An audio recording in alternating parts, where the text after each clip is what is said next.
أعوذ بالله من الشيطان الرجيم.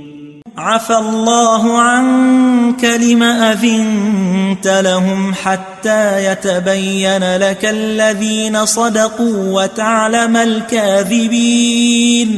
لا يستأذنك الذين يؤمنون بالله واليوم الآخر أن يجاهدوا بأموالهم وأنفسهم والله عليم بالمتقين. إنما يستأذنك الذين لا يؤمنون بالله واليوم الآخر